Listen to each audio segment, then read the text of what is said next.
Curfew Must Not Ring Tonight by Rosa Hartwick Thorpe. LibriVox.org. England's sun was slowly setting o'er the hilltops far away, filling all the land with beauty at the close of one sad day.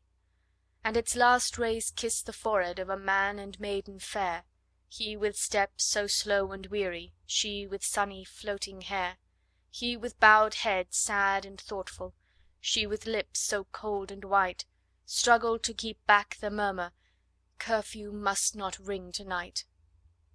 "Sexton," Bessie's white lips faltered, pointing to the prison old, with its walls so tall and gloomy, moss-grown walls, dark, damp, and cold, "I've a lover in that prison, doomed this very night to die, at the ringing of the curfew, and no earthly help is nigh. Cromwell will not come till sunset," and her lips grew strangely white, as she spoke in husky whispers, "Curfew must not ring to-night."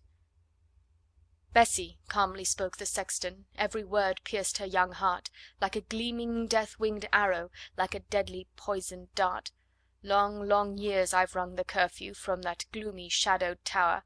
Every evening just at sunset it has tolled the twilight hour. I have done my duty ever, tried to do it just and right. Now I'm old I will not miss it. Curfew bell must ring to-night." Wild her eyes and pale her features, stern and white her thoughtful brow, and within her heart's deep centre Bessie made a solemn vow.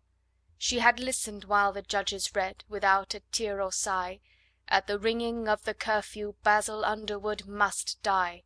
And her breath came fast and faster, and her eyes grew large and bright, one low murmur faintly spoken, "Curfew must not ring to-night."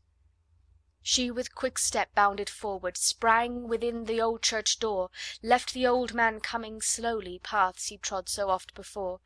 Not one moment paused the maiden, but with cheek and brow aglow staggered up the gloomy tower, where the bell swung to and fro.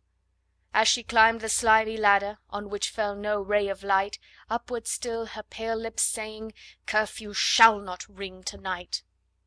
She has reached the topmost ladder, o'er her hangs the great dark bell, awful is the gloom beneath her, like the pathway down to hell. See, the ponderous tongue is swinging, 'tis the hour of curfew now, and the sight has chilled her bosom, stopped her breath, and paled her brow. Shall she let it ring? No, never! Her eyes flash with sudden light, as she springs and grasps it firmly, "Curfew shall not ring to-night." Out she swung, far out, the city seemed a speck of light below, there 'twixt heaven and earth suspended, as the bells swung to and fro. And the sexton at the bell rope, old and deaf, heard not the bell, sadly thought the twilight curfew rang young Basil's funeral knell. Still the maiden clinging firmly, quivering lip and fair face white, stilled her frightened heart's wild beating, "Curfew shall not ring to-night."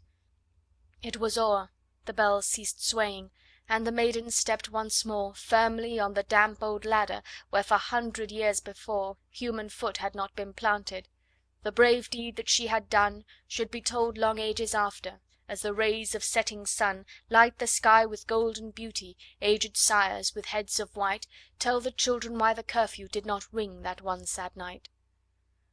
O'er the distant hills comes Cromwell. Bessie sees him, and her brow, lately white with sickening horror, has no anxious traces now.